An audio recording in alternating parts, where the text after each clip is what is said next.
Welcome back, and today we are going to start on the butcher block countertop for our kitchen. And so I've got a birch countertop. It was a light color, so when I put the stain on it should match the other stuff that I have in the van. And I've got my lines marked. We're going to make it 53 1/4 inches, and use my little guide here for my saw. We'll rip this thing off, and we'll save this piece for a little bit of an extension. We'll put it in the van, mark it for our stove area, and figure out where the sink's going to be. Get that all cut out.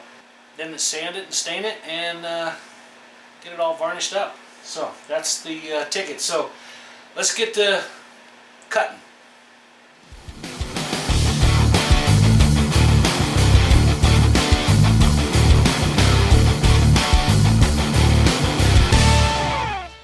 Alright, we're going to try to do this in one pass. I think it's set up okay. Let's give it a shot.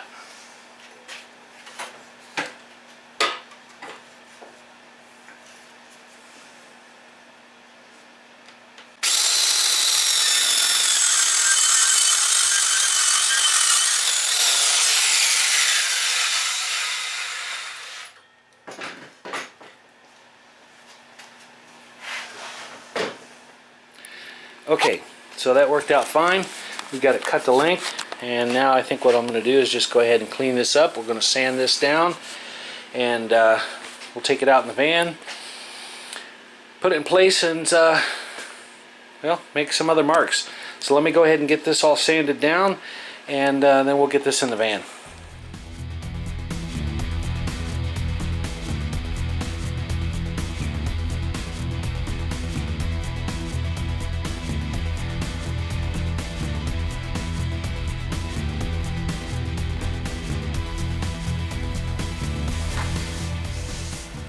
Alright, so with a little bit of light sanding, I think we're ready to put it in the van and test fit it and make some marks. So there's always two sides to the story. So on this butcher block, I'm going to choose to make this one the bottom because it's got a lot of the little gnarly knots in it, which I'm sure would look good in some cases, but I don't like that one.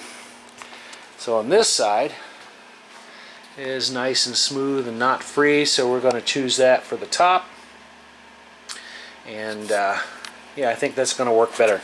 Alright, so I'm going to put that in the van, get it lined up, mark for where our stove cutout is, figure out where I'm going to put my sink, and then we'll go ahead and get those cut out, sand everything down, and get things stained and varnished up before we actually install it. So here we go.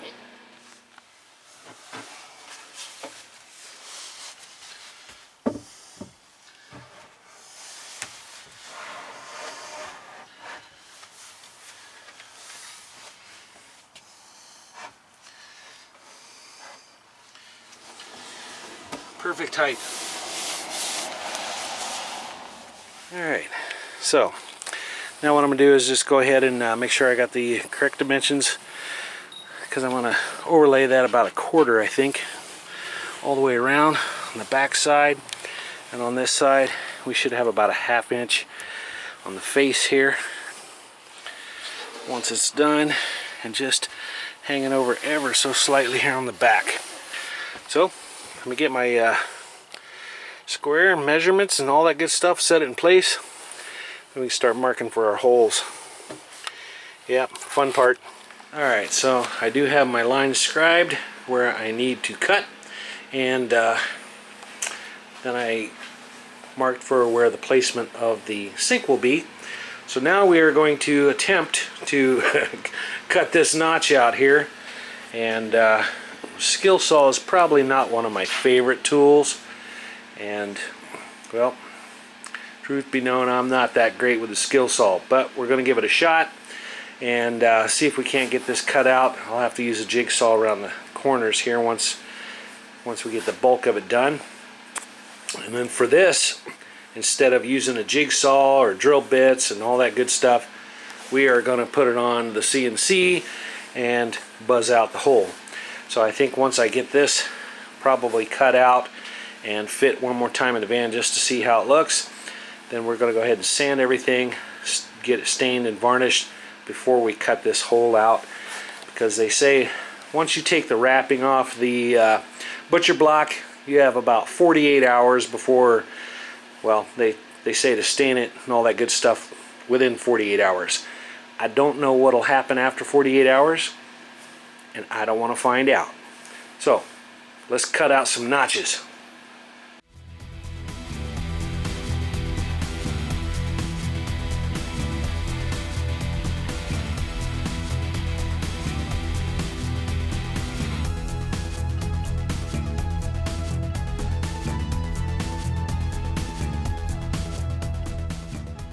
And just like that, we cut the notch out. So it wasn't as bad as I thought. These made nice straight edges.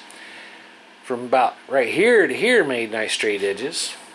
And that made a nice straight edge. It's when you start getting with that jigsaw that things kind of start dancing a little bit. So a little curve here, but it doesn't affect anything. I put it in the van. Everything fits nice. And I actually took the stove and set it in here, and everything fits nice. So now we're going to go ahead and get things stained up, and then we'll start on the many layers of polyurethane. So I think that's going to look pretty good when it's all said and done. So I'm going to probably spend the evening getting things all stained up, and then we'll start the varathane and sand in between coats and make this nice and pretty like. So hang in there, you'll see a finished product here before too long. Alright, so now the fun begins. So I'm going to use a pre-stain before we do our stain.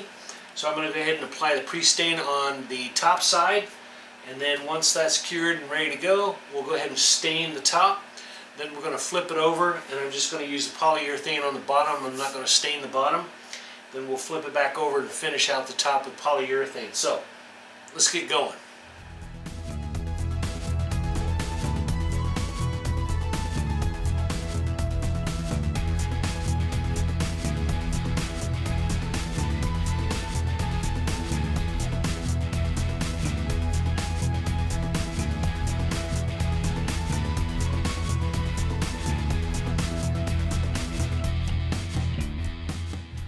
Alright, so that gives it a nice little tint, and that's going to soak in. I've already wiped it off.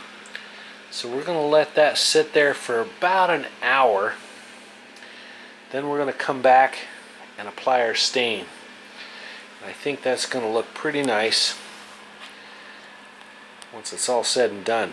I'm looking forward to it, that's for sure.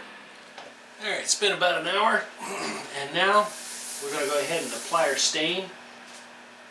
I'm not going to brush it on because I don't want it too thick or too heavy. I'm just going to take a paper towel, soak it up, and just kind of rub it in as I go, and then we'll wipe it off. I get it covered. And then once that sets for a couple hours, then we'll turn it over. Time for polyurethane. Alright, let's get this bad boy done.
That's not good.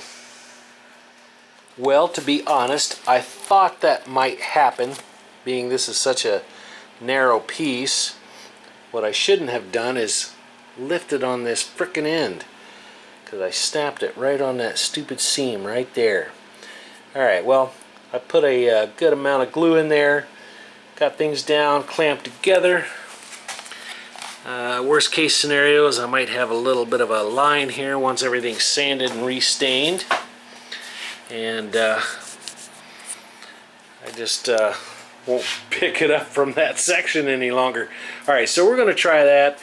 Hopefully it's not a total loss and we can salvage this. I don't want to buy a new piece. This thing was like 200 bucks. So we are going to make this work, and most that we're going to see is probably about an inch if there is a little seam or a crack right there. So I am not concerned at all about it. So a lesson learned on that: when you tamper with these butcher blocks and you get a little sliver, you got to be very careful because these seams are pretty weak. So anyway, it is what it is. So I do have some stain on it. We're going to let this one set up for overnight, and then we'll come back in the morning and then we'll start verifying everything. Yeah, we don't want to we just don't want to mess with that tonight. We're just going to leave it set, and it's going to be fine. It's going to be fine.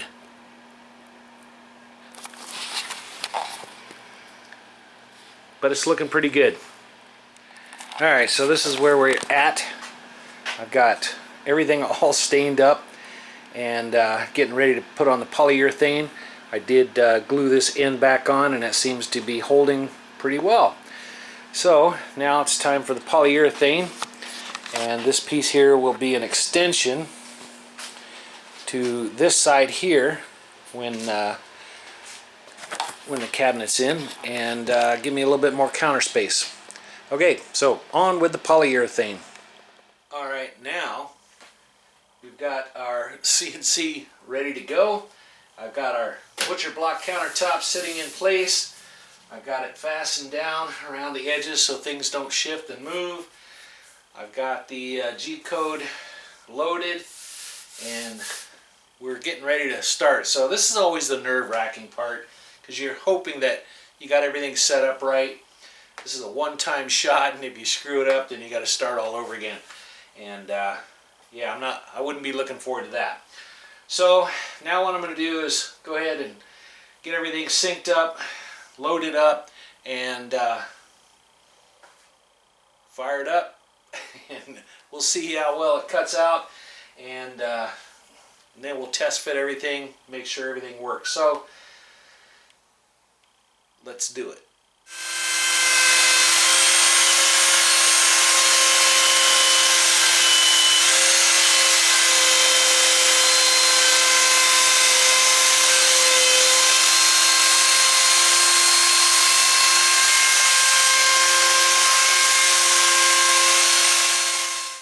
And just like that, we do have a nice cutout. I don't know if I can save this piece and put into the sink as a extra countertop, but we will set that aside. And now we'll clean this up and do a little stain and varnish on that section there, and we are ready to install and test fit our sink. Be a shame if that dropped through or wasn't big enough. If it wasn't big enough, that's easier to handle, and if it's too big, well then I am screwed. Alright, well, I for one am very happy with the way it turned out. I've got a nice clean cut for the sink, and I don't think I could have done that with a jigsaw or a skill saw other than the CNC to get a nice straight cut. As most of most anybody who's done a countertop using a jigsaw, it's hard to find a jigsaw that the blade doesn't want to curl in and give you a real funky looking cut. So I'm glad I had the CNC to do the job, and that did the trick. So we'll do a little cleaning up and get this installed in the van. Alright, well, the next time you see us, we're going to go ahead and get this thing installed, and I've got some brackets that I need to get made, so I can show you how I'm going to fasten or attach the countertop to the counter itself.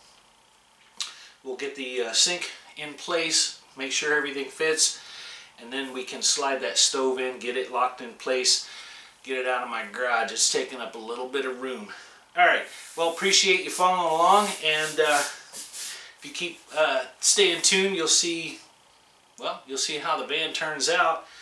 I've got a lot of things planned for it, and a long way to go, seems like, but I'm hoping it goes pretty quick. Alright, without all that jibber jabber, I hope that you stay tuned. Until next time.